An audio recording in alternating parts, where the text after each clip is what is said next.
kind of hit on it. In this, my experience, it was just joining a group or being around people that are doing it. In this case, it was a mastermind for me, but just trying to surround yourself with people that are doing it and just know that it's possible. Look, there's proof of concept. It's like you're not trying to recreate the wheel. You just need to level up your mindset, your beliefs. And I could argue there's something holding you back from like what you believe is possible. Yo, what is up, everybody? I am Matt Drouin. I'm the host of the Go Big Live Real Estate Investors Podcast. I am psyched out of my mind today to have a very special guest on, my friend, Mr. Christopher Lawrence. But before I get into that, I want to kind of like rewind the clock a little bit, because Chris and I originally met at a restaurant with a broker that was a friend of his, and we enjoyed some pho together, some Vietnamese pho. Chris was flipping houses at the time. He was working a full-time job, I think selling school buses or something really expensive. He like flipped like 4 houses in 1 year while working a demanding full-time job. And I was like, dude, this guy is like next level. Like, why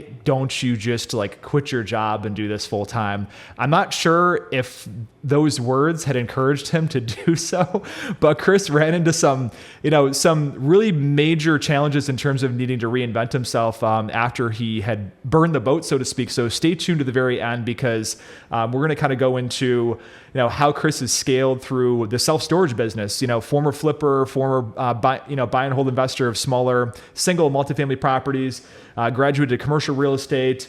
Chris is the managing partner for Stepping Stone Storage. So I know it's a long-winded intro, but Chris, thanks for being on the show, man.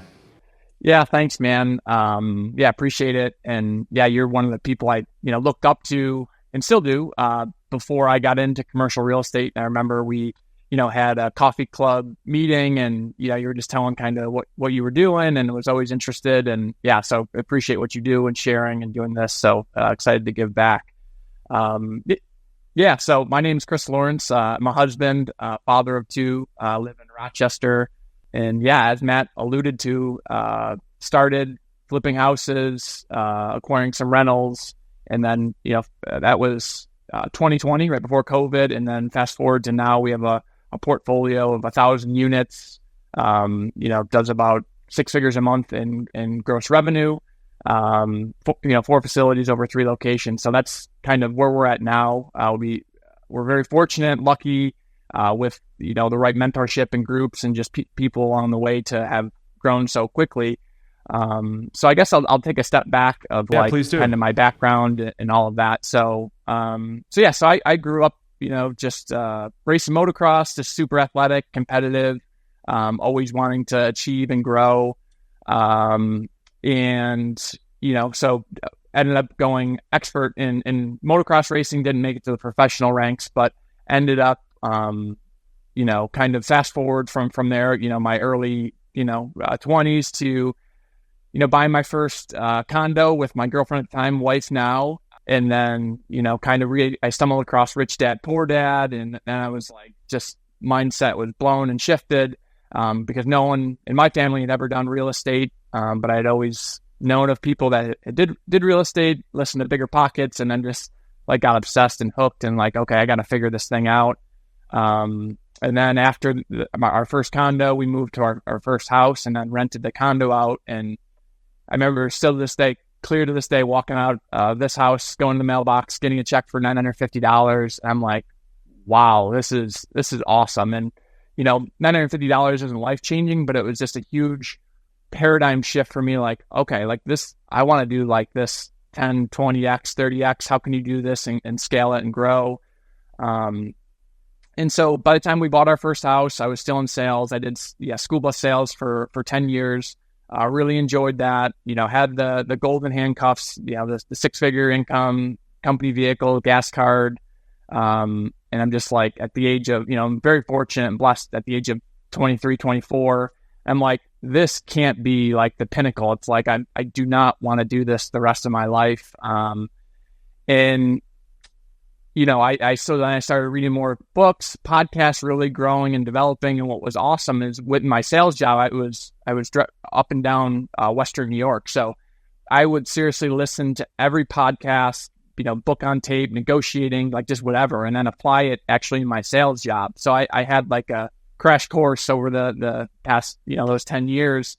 And then meeting with people like you and other folks, it's like, why don't you just do this full time and go all in? And at that point I didn't know why. I was scared, right? Because it's like betting on yourself is really hard, and it's a lot easier to bitch and use my French, to complain about you don't like this job or that, or you don't like where you're at. And so I went all in. I left January 2020, and I guess before I left, I don't think that is for everyone, but I certainly encourage it. But I had my financial house in order, and what I mean by that is I had a good savings and a good fail-safe. It wasn't like I just left a six-figure job and was kind of left for dead. So there was plan and thought behind it, and kind of that was the goal all along. And so yeah, then I started flipping, had some good success, would make $40,000, $60,000, $70,000 on a flip, acquired some rentals, hit on a Burr deal. Ironically enough,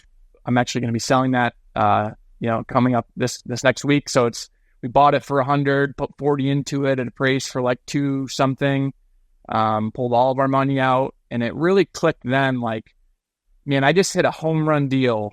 And like, if I want to do this full time to live on quote unquote passive income, it's like I need like 20 or 30 more of these to like get to where I want to go. And not to say that like that's a bad thing, or like depending on your situation, but for me personally, that wasn't going to work. I just needed something with more juice and scale to get there. So that was May of 21, having this realization of like, dude, I just left my sales job, which was pretty cushy and easy, to like have this job, which is super stressful. And it was hard for me to make it consistent. And, flipping, it's like, it's a hamster wheel. It's like, you're always on it. It's like you get the deal, you sell the deal, and that became stressful and tough and just kind of didn't align with what I wanted to do. So, and then I guess at that time, my daughter was on the way. My wife was going to leave her job. So there was a lot of pressure, like, man, can I do this? What do I do? Do I go back to a sales job? And I remember just like, praying and like just sitting in my sauna, like just having like, I'm going to show me the way. Right. And like, I put all my eggs into self-storage. I joined a mastermind. This was June of 21. I then, was able to get my first deal in November of 21, close on it, and then kind of would close on deals there on forward. And yeah, man, it's been an amazing journey, a lot of growth, a lot of fear, anxiety along the way, and building a business, many times doubting if we could do it, if I could do it, getting kicked in the teeth. But I've always met the right person or listened to the right podcast or just had some encouragement that kept me going. And yeah, I mean, it was just, it's been a crazy ride to look back and to like think of what we've built, to this point, and it hasn't been easy. And yeah, I mean, so it's been a fun journey, and here we are. So I'm, quote unquote, financially free and trying to figure out, what that means, right? It's like when I figured out when I hit this number, I would, the sky would part, the sun would come out. It's like, this enlightenment moment. But it's been great, but it's definitely a lot of more personal work, working with my personal coach, and just really the growth and development, and like, okay, what's next, and just having that time freedom to do what I want when I want with who I want. There's always maybe a seminal moment where there's enough pain you're feeling or enough doubt that's really crushingly brutal that would lead you to, let's say, invest, let's 5 figures with a mastermind, right? And a mentorship program. Like what types of feelings were you having at that point in time to cause you to do that? Because I think that if everything was running smoothly and everything was in alignment with what you were doing, then you may have not made that decision to lead you to where you are. So I kind of want to dig into that a little bit.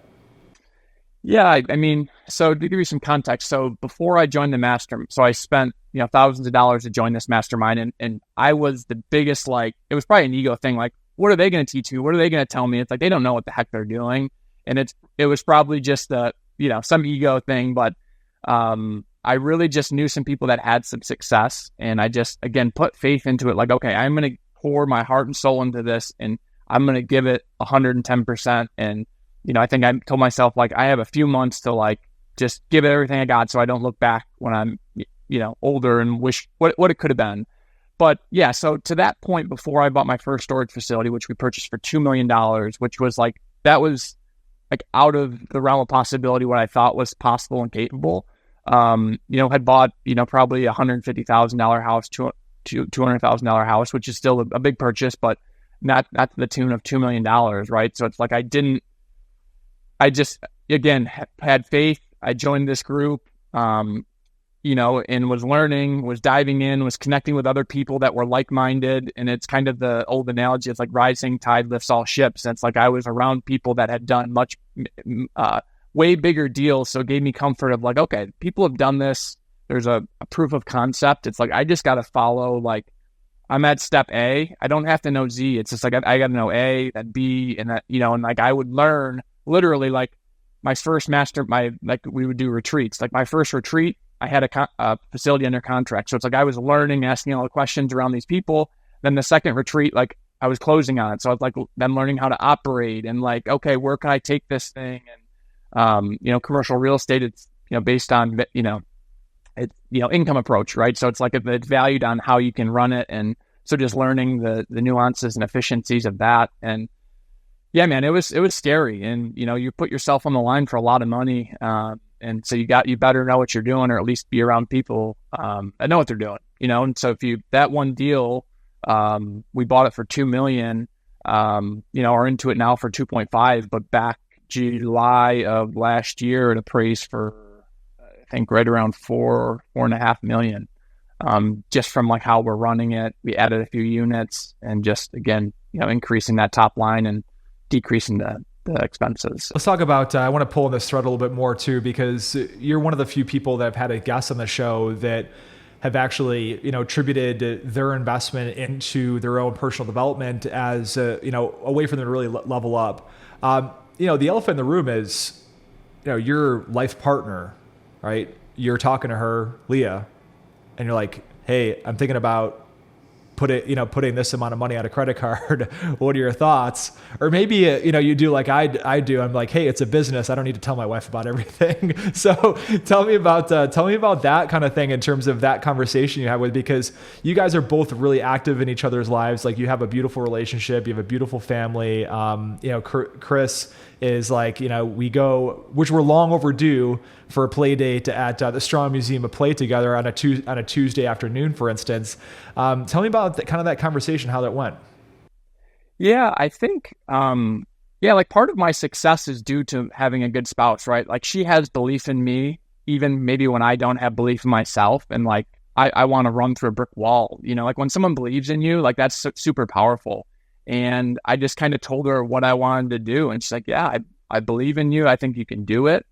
And yeah, it was 10 grand fee to join, and then a monthly fee. So it's it's not a cheap investment. But I think when you put your money where your mouth is and you commit to it, there's all the information's on the internet, right? It's everyone has access to be a billionaire and six-pack abs, there's a saying, but it's it's not more information. It's just, it's just figuring out when the pain of staying where you are is greater than, where you want to go. So it was a big investment. And at the time, it's I was the only source of income, or shortly thereafter, my wife was leaving her job. So it was okay, chips are in, here's what, I think we had a few months before it's all right, I'm going to go back to a sales job. It's at that point, it was just my wife and I, we didn't have a kid, but then it's you have a kid, you have a family, you got to provide, and not only provide, but be there mentally. And it was very taxing in the beginning to do the single family stuff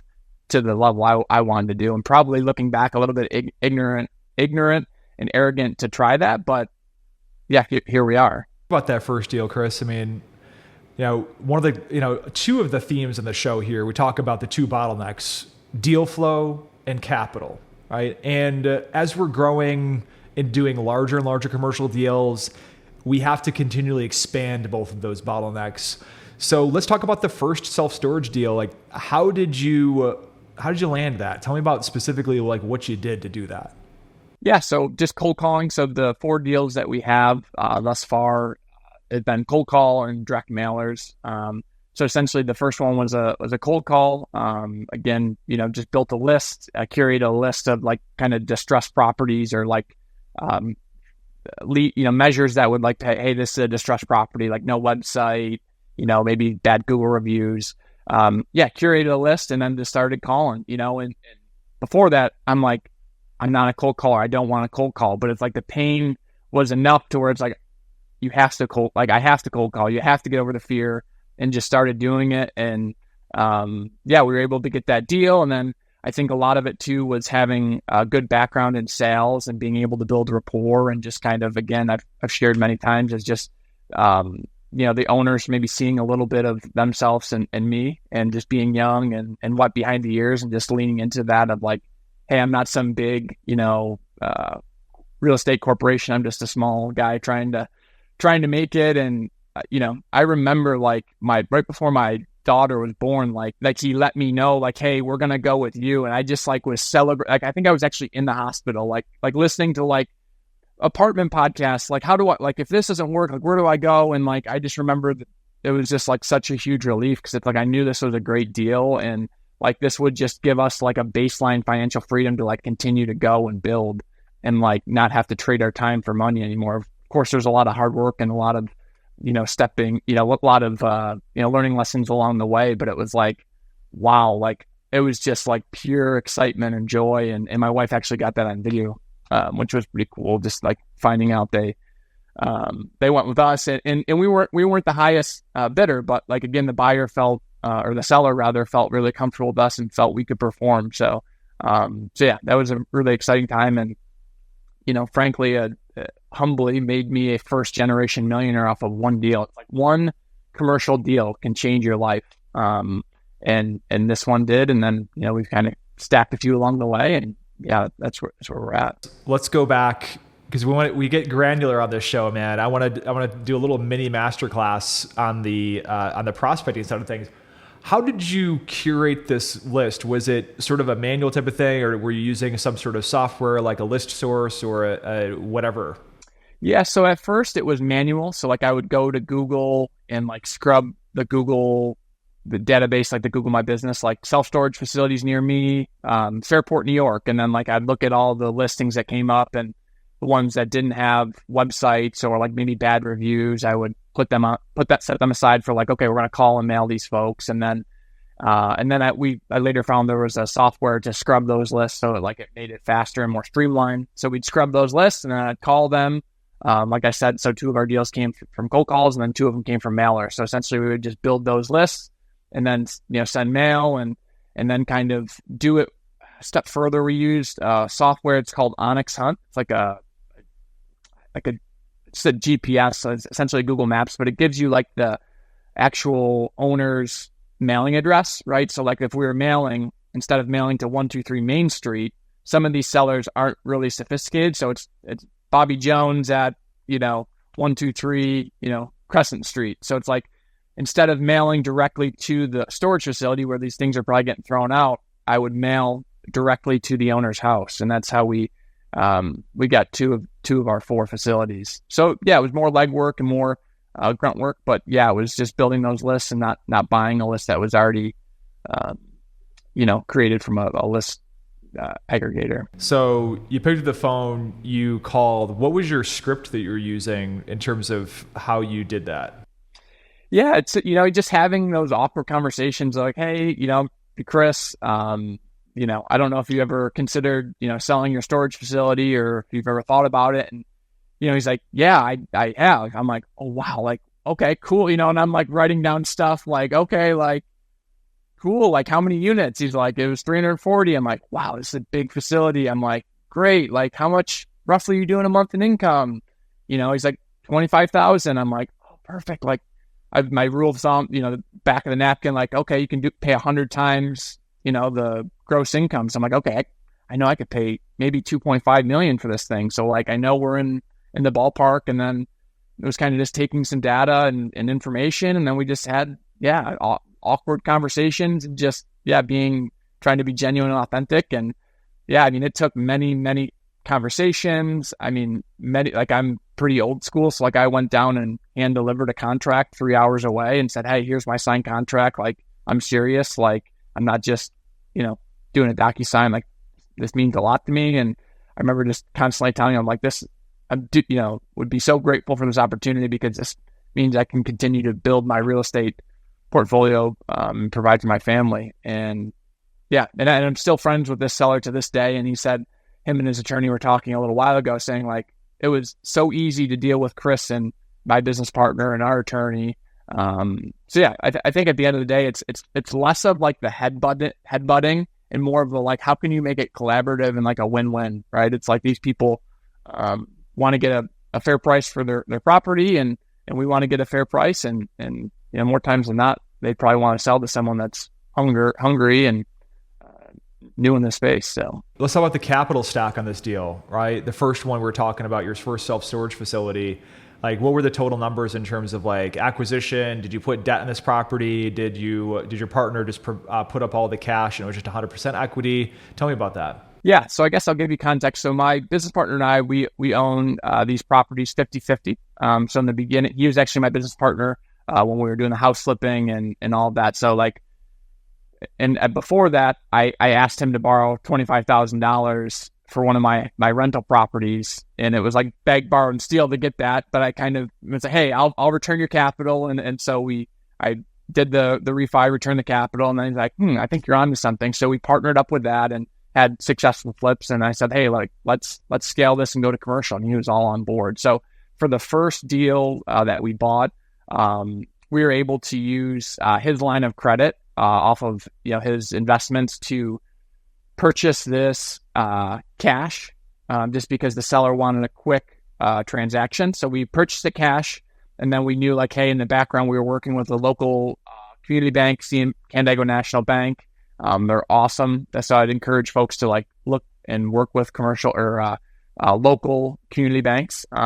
So in the background, we already had this thing kind of teed up to where like, okay, yeah, we can do the $2 million. We're approved for $2 million at 4.22%. I still wish we could get rates at that percentage, locked for 10 years, personally guaranteed. So we bought it cash and then quickly refied out. And then, we have bank debt, 80% bank debt on it. And then 20% of, my business partner's capital. And then like now, fast forward since we've been able to pull levers and take it from, it was once making 25,000 to last month it made 41,000.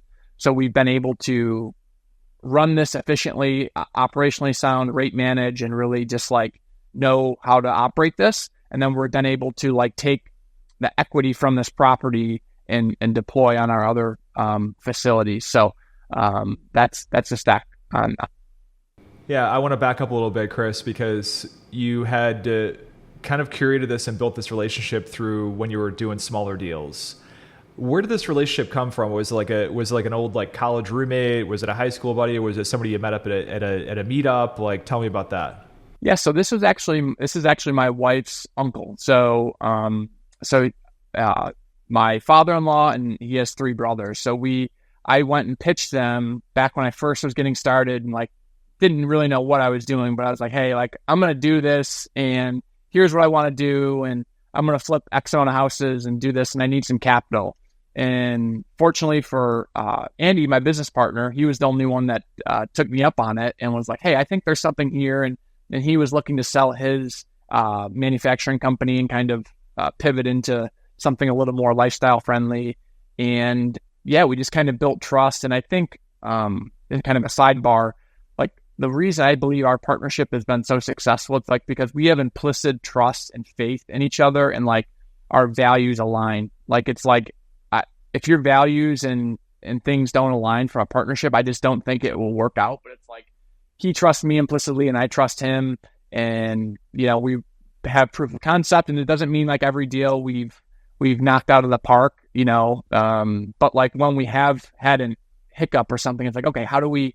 Here's where we are. How do we fix this and make this right and do the right thing and not just like, burn bridges or take shortcuts or do something like that. So, oh, that's awesome. Yeah. One of the things that I covered in one of my training videos on the 5 sources of capital for raising deals is the S block, which a lot of people don't know about. It's a securities-based line of credit. So if you have investment partners that are liquid, but they don't want to sell securities out of their portfolio and incur capital gains, there's a lot of brokerage houses that will actually have a product called an S block. And I'm a client of, a community bank's wealth strategies group, and they allow me to take, 80% up against the value of that portfolio. And it's an attractive line of credit. And this is another way that, in terms of that education process and discovery process with your potential investment partners, when you're out there, like, quote unquote, raising capital before you need it, which is the best time to raise it, was when you don't need it, is, digging into that. And it's like, hey, you have these options here. I had a client that did this, or I've done it myself. So that's really awesome. And also you touched on, this implicit trust you guys have for each other. One story I was actually looking at recently was, I don't know if you know this, but A-Rod and his partner were, under contract to buy the Timberwolves. From a private owner, it was an NBA team, and they had a pretty ironclad contract, but the guy who was selling it basically changed his mind. And so it's almost like contracts don't matter. It's the people you're doing business with that matters, because at the end of the day, if somebody doesn't want to go forward on a deal or hold up on their end of bargain, that's a character issue, not a thing of a contract. Because at the end of the day, if you're trying to litigate something out, now I'm gonna insert this caveat, you don't want to be completely cowboy and not have everything have things in writing and that sort of thing. But it really comes down to that essence of that character alignment of values with the individuals you're doing business with, and that could be tenants, that could be partners, that could be lenders, or whatever. Yeah, 100%, man. That is for sure. So let's bring this forward. Okay, so you close this deal. It was a major game changer from, this aha moment. Okay, I have this proof of concept. I can scale this thing. This one was you've been on other podcasts. You're this one I was definitely lucky on. So let's fast forward to the most recent facility that you purchased, which you referenced in the green room as having some hair on it. So tell me about that deal. Yeah, man, I think you have to be a little bit lucky. We've had some good tailwinds, just with the, it's not always the investor and it's not always the market, right? There's some timing piece of it, and, you got to be in the right opportunity. With that being said, this last deal it's in Georgia. This deal took almost a year to close. So I think, my timeline might be a little messed up, but I think it was July of last year, so 23. Sent a mailer. Lady reached out to me, super nice lady. Hey, all I want to do is you're the only person I'm talking to. You're the only one I'm going to sell to. Perfect. Great. This is perfect. It's a 230 unit facility. It's our perfect avatar. No website, all those sort of things. And then all of a sudden, her nephew's a broker, and then he got into the deal. And then there's another buyer that they could pay more, and they're trying, so whether this was true or not, I was hey, this is our number. You kind of gave us your word, and if this is our number. And they're oh, well, we're gonna have to go with someone else. Okay, perfect. That's fine. And again, had so much respect for her, and was very friendly, and said, hey, I don't really, it's kind of unfortunate, but it is what it is. And so left on good terms. If anything changes, let us know. And I remember, we're landing in Florida on the airplane, I'm turning my phone off airplane mode. I think it was shortly after Christmas. The nephew reaches out hey, would you still be interested in this property? The buyer that could pay more, no longer could pay more. So whether it was he couldn't pay more or just something didn't check out with him, it didn't work out. So this is call it January of 24. So then we kind of circle back around, kind of run some things together. Okay, yeah, we can buy this. I think we're at 1.6 million. I'm I think we could get to 1.7. But we'll have to do some real property allocation. We'll have to do some things to help mitigate some of our tax potential, increase. And they ended up saying, nope, we got to do 1.7 full, like it's all real property. So it's like my tax liability, knock on wood, could potentially jump, 5-6x, which, we'll see if it happens. Hopefully it doesn't, but kind of built that in the pro forma. So that was kind of like a tick, check mark. And then like I actually reached out to you on this. So we bought it for 1.7, and then I put in, I'm like, oh yeah, like, and then like in the 11th hour, the broker was like, hey, oh, by the way, like you got to pay my broker fee. I'm like, whoa, like, no, like what? Like, so I'm like, okay. So like, I think I think it was like 2 or 3%. I'm like, hey, we can pay 2 or 3%. We're not paying the full shoot match. Like this was like a buyer and seller agreement. And then you kind of got into you kind of got in here somehow. And so I ended up kind of, again, just shooting from the hip, putting in the purchase price of 1,734. And then it came to bite us, like it would have bid us on the button. Like we're literally like, we're closing. I'm like, we potentially get back out of this deal, because how I wrote it, essentially just an error. Like I put it 1,734, assuming you could take a loan against that 34,000 commission fee, but you can't lend on a loan. So essentially it would have cost us 178,000 if my math's right.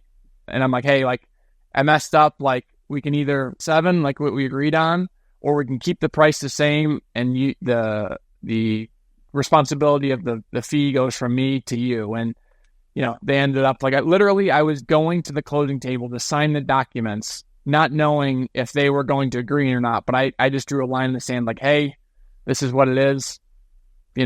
I'll let you guys decide where we're going. And they ended up, saying, yep, we'll do the 1,734. We'll pay the broker fee. And, and then it's like, it's just, real estate, you can feel like you're on the top of the mountain, like Mount Everest, and then you can feel like you're like the world's crashing and you're like on the bottom and you're never going to peel yourself out. Because it's like, we closed on this, and so we closed on April 1st. I had my little boy April 5th. So 3 days before we closed, I was our boots on the ground. How we run a remote management style from our like how we run the facilities, and the boots on the ground that we had hired quit. I'm like, oh my God, like I can't do it, So we had to hire the lady that was working for the old owner, and then we ended up hiring a new boots on the ground, which is awesome. But then like 2 weeks later, we find out that the lady that was working for us, was telling everyone to move out. They're from New York, they're not nice people, because she no longer had a job, which I empathize with her, but yeah. So like we had a bunch of people move out, and it's like, you have this, great plan. I'm like, okay, like it's currently 90% full. We're going to do our rate management. We're going to do our tenant protection. And then it's like, we quickly went from 90% to like 80%. Then it's like, wow, like I perform it at like 80% after our rate increase. So it's like, man, it can be a scary place when you close on these deals and you're, it doesn't go exactly how you think it goes. So it's like, it really causes you, or at least my experience is like, okay, here's where we are. Like, how do we correct this ship? How do we, reinvent what we need to do? And how do we just pivot? And thankfully we kind of pro forma out different models. So it's like, it's not like we're still cash flowing. We're still making money. It might not go as quickly as we want, but, yeah, man, it's like you're in these things and there's a lot of stress, and there can be a lot of money earned, but a lot of anxiety and fear, and, the market's shifting a little bit. People are tightening their spending a little bit, and, there's been some new competition around. And of course, the one facility nearby never did specials, like when I was doing all my due diligence, and now they're giving away specials to like move in. So it's like, real estate is yeah, it can be very challenging, but it can be very rewarding at the same time. So I try to be really real. Like it can be really humbling and gratifying and create this awesome life, but it also can be really tough. And I think my biggest thing is then working with my coach on like beliefs and mindsets that don't serve me anymore. And that's been really, really helpful versus like the nuts and bolts of real estate, right? You got to know that stuff, but and I'm kind of going on a tangent, but you have to know the nuts and bolts of that. But a lot of it is like your mindset and your belief and who you're around, and surrounding yourself with people who are in the arena, Stepping stone storage, going through seasonalities of stress. That's the alliteration we're going through here. So, but here's the thing is that to bring this into perspective, and those of you that are going through this journey that are listening or watching this right now, is that you'll have this thing that I call seasonality of stress. The thing you have to keep in mind is that you're putting this work in, you're putting this pressure on yourself over a season in order to get paid in perpetuity in the back end. Because once these things, assuming you're buying the right asset and the right location, once they're leased up and stabilized and things are operationalized, then it's like you forget. I mean, I don't want to, it sounds horrible, but you forget about them, right? There's properties that I own that are run so well that I'm like, oh my God, I forgot that I owned that property on Sanford Street, for instance, right? So no, that's awesome. So maybe if you were to rewind the clock, Chris, and done things differently on this one deal, what would you have done?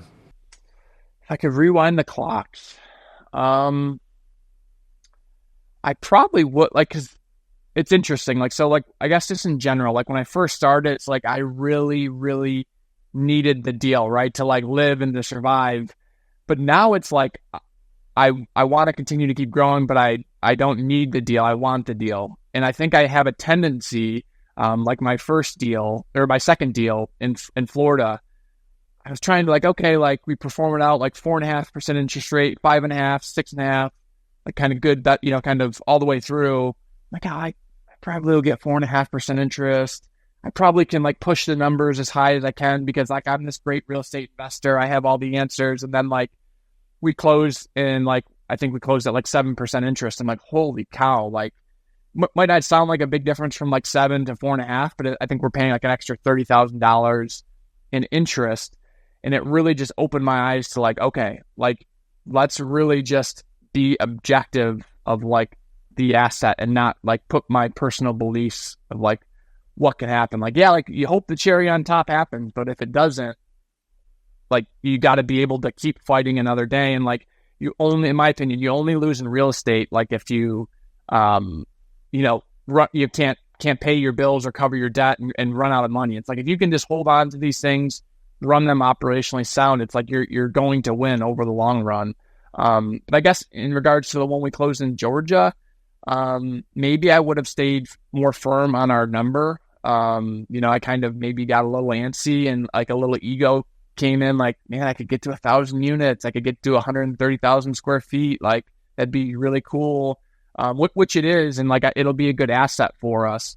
But again, it's just being very objective with it. And you're not going to one deal could really sink you or really cause you, stress. And we're at a point where it's okay, we need to be really calculated with where we're at with the amount of portfolio we've built. And, we've got to protect what we've grown to this point.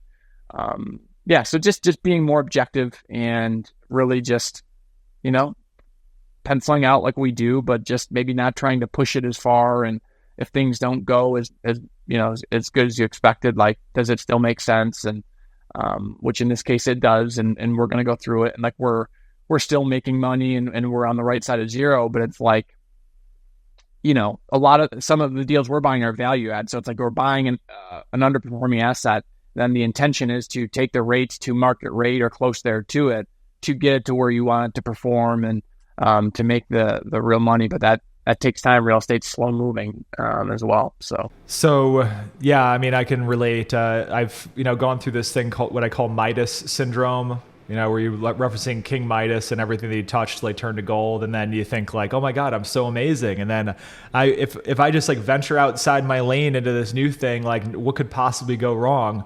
And so it's one of those things but if you think that for that long enough, the world will humble you pretty quickly. So, but it's sometimes things that you have to go through in order to actually be taught that lesson. Because I don't know. I mean, there's this thing that people say out there, and you hear it on podcasts, I never make the same mistake more than once. I was I've made the same mistake more than once. Okay. Yeah. Chris is raising his hand here. Yeah. So anyways, man, Chris, the people listening to this show and watch this show on YouTube they're experienced real estate investors. They have a few units, right? They have a few single family houses. They want to do what you've done and, what other commercial investors have done and scaling up and swimming upstream and that sort of thing. Like, what are your parting words of advice as to how to get their mind wrapped around that and excel forward?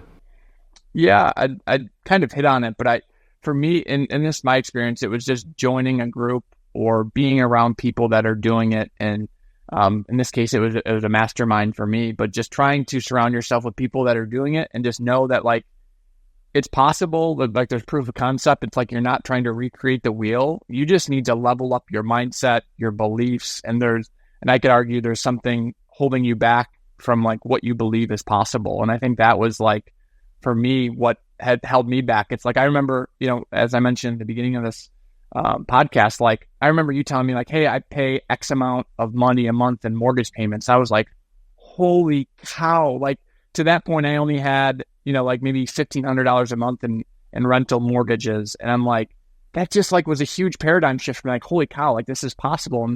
And fast forward, it's like we have debt on $7.5 million of real estate. Like that would not have been possible if I was not around the right group of people that were in the arena giving me, good advice and like, fighting the battle and have had success. So it's like, I'm not, love my parents, but I'm not going to go ask them for real estate advice on what I should do because they didn't want me to leave my sales job because it's safe and they want what's safe and good for their son. But it's like, if you really want to truly do this, I guess have the conversation with yourself. Do you want to do this or do you just want the appeal of what you think it'll look like? Because you can become very successful. You can make a really good living and live a good lifestyle, but it is very challenging. And I think I had a good background of like 10 years of like professional development, sales, podcasts, books, making so many learning, having so many good lessons to learn from to be where I'm at now. It doesn't happen overnight, but if you work at it and kind of that 1% better a day and surround yourself with the right people, you could definitely achieve what you want. But I think there's some other stuff besides just getting into it. It's getting your mind right. Chris, we're gonna wrap up this show right now. How can our listeners get in touch with you, look you up, and learn more about you? Yeah, I'm pretty active on Instagram. So it's Wealth from Storage. I stole it from Ashley Kerr. So she's Wealth from, I think, rentals. I got permission from her. So Wealth from Storage. So excellent. Well, go give them a follow. And Chris, we're gonna wrap up and head to the green room. We're gonna talk about organizing a formal Dads of Strong little meetup of the unemployed fathers that are out there that have nothing better to do than hang out with their kids at Strong during the week. So yeah, I love it. Let's do it, man. I look forward to it. Thanks, buddy.